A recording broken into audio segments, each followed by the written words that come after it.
మళ్ళీ విజయవాడ బుడమేరుతో ముప్పు ఈనాటిది కాదు, దశాబ్దాలుగా ప్రమాద కంటికలు మోగిస్తూనే ఉంటాయి. ఇప్పటికే జనరేషన్కు 2005 నాటి బుడమేరు వరద ఉధృతి గురించి తెలుసు. కానీ 60 ఏళ్ల క్రితం కూడా ఇంతకంటే ఎక్కువగానే విజయవాడను ముంచేసింది ఈ కళ్ళు లేని ఏరు. ఆనాటి విషాద దృశ్యాలు కళ్ళకు కట్టినట్లు అప్పట్లో పత్రికలో కథనాలు వచ్చాయి.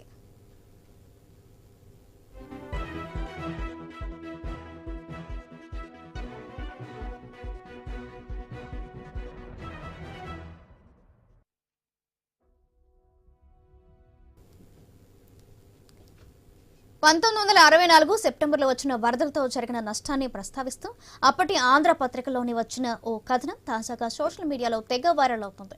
60 ఏళ్ల క్రితం కూడా బుడమేరుకు వచ్చిన వరద ఉక్కిరి బిక్కిరి చేసిందని రాసుకొచ్చింది. అప్పటి ప్రముఖ దినపత్రికల్లో ఒకటైన ఆంధ్ర పత్రిక ఈ వార్తను మొదటి పేజీలో బ్యానర్ వార్తగా ప్రచురించింది. దీనికి సంబంధించిన నాటి పేపర్ క్లిప్ నెట్టింట వైరల్ అవుతుంది. అప్పుడు ఉగ్రరూపం దాల్చిన బుడమేరు కన్నెరతో అజిత్ సింగ్ నగర్, సత్యనారాయణపురం ప్రాంతాల్లో వరద బీభత్సాన్ని కళ్లకు కట్టినట్లుగా రిపోర్టు చేశారు.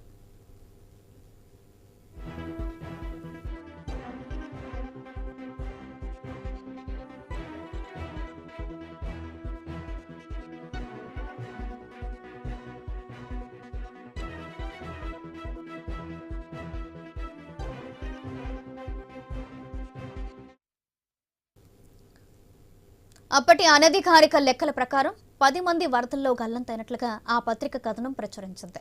ఆ వరదల్లో పశువులు పెద్ద ఎత్తున కొట్టుకుపోయాయని, వేలాది మంది నిరాశ్రులయ్యారని, బుడమేరు వరద నుంచి రక్షణకు అప్పటి అధికార యంత్రాంగం చేసిన సూచనలు, ప్రత్యామ్నాయాలను వివరించారు రాసుకొచ్చింది ఆ పత్రిక.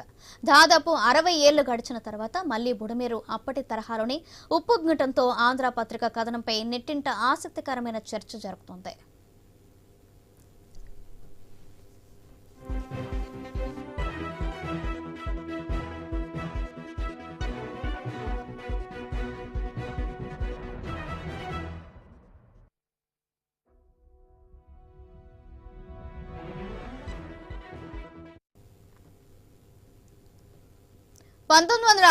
సెప్టెంబర్ 30న అర్ధరాత్రి వేళ బుడమేరుకు గండి పడడంతో అజిత్ సింగ్ నగర్ ప్రాంతాన్ని వరద ముంచెత్తింది.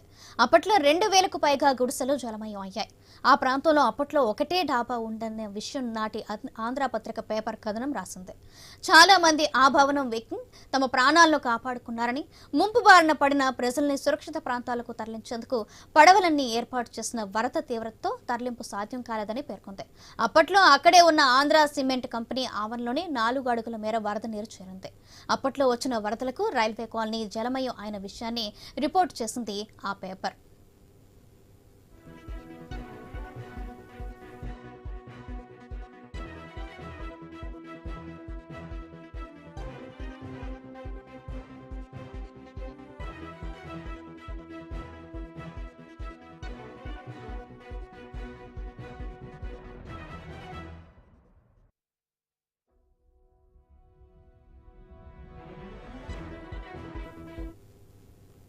నిజానికి బుడమేరుపై రిజర్వాయర్ నిర్మాణానికి సంబంధించి 1941-45 మధ్య కసరత్తు జరిగింది.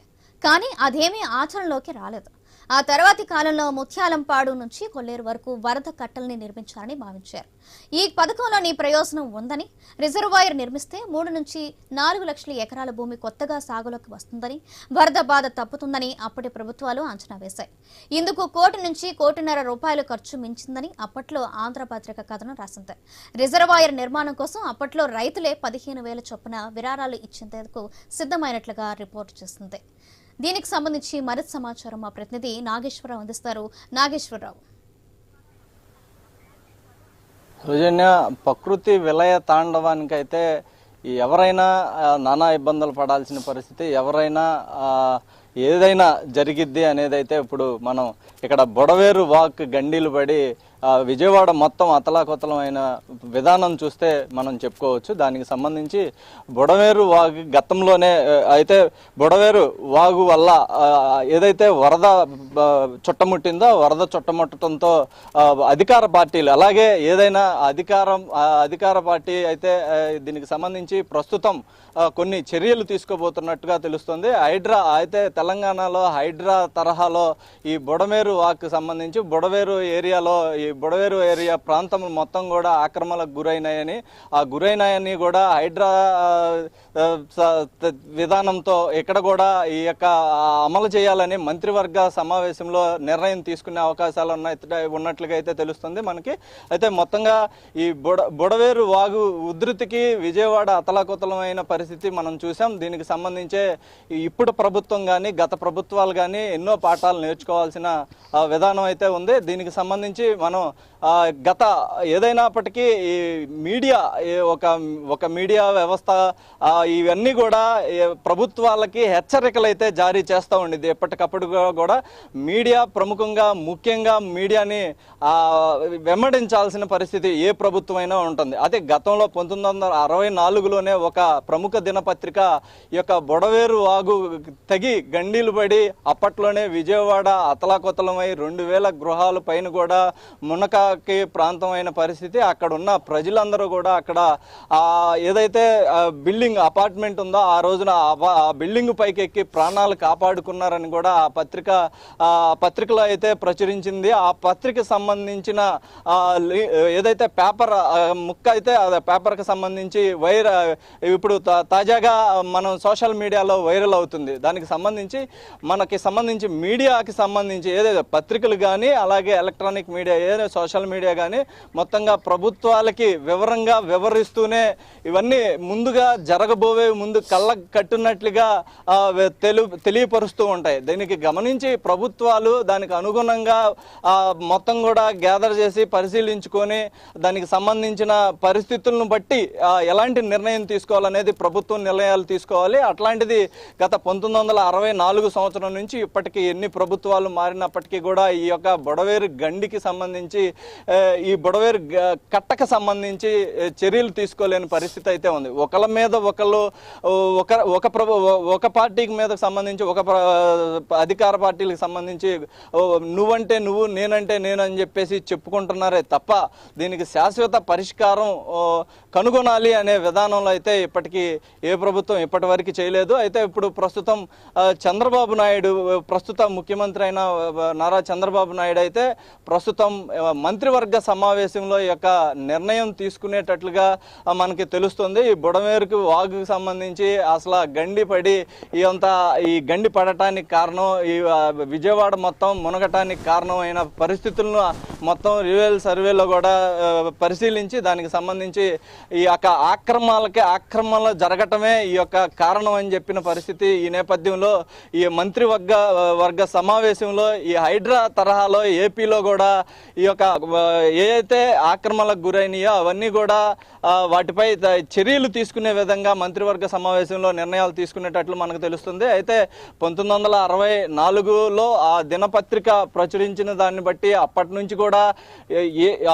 నుంచి వచ్చిన ప్రభుత్వాలు ఇవన్నీ ఈ కట్టకు సంబంధించి ఈ బుడవేరు వాగు కట్టకు సంబంధించి వచ్చిన ప్రభుత్వం వల్ల కూడా ఈ యొక్క కట్టను పటిష్టం చేస్తూ పోయినా కూడా ఇప్పటికీ చాలా మేర ఈ కట్ట ఎత్తు పెరిగేదని కూడా ప్రజలు చెప్తున్న పరిస్థితి. కానీ ప్రజలు ఆయా ప్రాంత 60-70 ఏళ్ల నుంచి ఉన్న ప్రజలు కూడా కొందరు పెద్ద వ్యక్తులకు సంబంధించిన వాళ్ళు ఎప్పటి నుంచో వచ్చిన నాయకుల కల్లా చెప్తున్నాము, కానీ ఎలాంటి చర్యలు తీసుకోవటం లేదు, ఎలాంటివి ఇక్కడ ఈ కట్టకు సంబంధించి చెప్తున్నారే తప్ప ఎలాంటి పనులు నిర్వహించలేదు. అందుకే ఈ యొక్క ప్రకృతి విలయతాండవం చేసిందని కూడా ఈ యొక్క ప్రాంత వాసులు అయితే మనోవేదనకు గురవుతున్నారు. అలాంటి పరిస్థితులు రాకుండా ఎప్పుడైనా కూడా ఇప్పటికైనా సరే ఈ యొక్క ఇలాంటి ఘటనలు జరగకుండా అయితే ఈ యొక్క కట్ట కానీ ఇలాంటి ఈ రాష్ట్రంలో ఎక్కడ ఉన్నా కూడా పటిష్టంగా అయితే ఈ యొక్క నిర్ణయాలు తీసుకొని ఆ యొక్క పనులు చేపించాలని చెప్పేసి కూడా ప్రజలు కోరుకుంటున్నారు. కానీ ఈ యొక్క ప్రాంతం మొత్తం ఇప్పుడు ఈ ప్రాంతంలో ఈ యొక్క హైడ్రా తరహాలో నిర్వహిద్దాం అనుకుంటున్న మంత్రివర్గ సమావేశంలో నిర్వహిద్దాం అనుకున్నది నెరవేరాలని కూడా ప్రజలు కోరుకుంటున్నట్లుగా కూడా తెలుస్తుంది. ఈ యొక్క ప్రాంతాలన్నీ కూడా ఏదైతే ఆక్రమణలకు గురైన ప్రాంతాలని వాటిని ఏదైతే ఏ చర్యలు తీసుకోవాలో ఈ యొక్క మంత్రివర్గంలో నిర్ణయిస్తారు. అలాగే గతంలో 1941-45 మధ్య కాలంలో ఈ యొక్క బొడవేరు వాకు సంబంధించి కొన్ని ప్రణాళికలు రూపొందించారు. ఆ ప్రణాళికలు రూపొందించిన నేపథ్యంలో ఆ ప్రణాళికలు అమలు చేస్తే 4 లక్షల ఎకరాల మేర పొలాలకి నీరు అందుతుంది. అలాంటివి దానికి సంబంధించి ఒక ₹1.5 కోటి నుంచి ఖర్చు అవుతుంది అని చెప్పేసి 1941-45 మధ్య కాలంలో కూడా ఒక పత్రిక ప్రముఖంగా ప్రచురించింది. కానీ ఇవన్నీ కూడా ఇప్పుడు చూసుకుంటే ఇవన్నీ కూడా ప్రభుత్వాలు అప్పటి నుంచి ఏ ప్రభుత్వం అయితే ఉందో ఏ ప్రభుత్వము కూడా పట్టించుకోలేదని అయితే మనం చెప్పొచ్చు. ఎందుకంటే ఈ ఇంత వరద ఉధృతికి కారణంగా చూసుకుంటే ఈ యొక్క అప్పటి నుండి ఏ ప్రభుత్వం అయితే ఉందో ఆ ప్రభుత్వాలన్నీ కూడా ఈ యొక్క ఈ అంత ప్రకృతి విలయ తాండవానికి కారణం అయితే అని మనం కూడా చెప్పవచ్చు. ఇది తాజా పరిస్థితి. Right, thank you Nageswararao.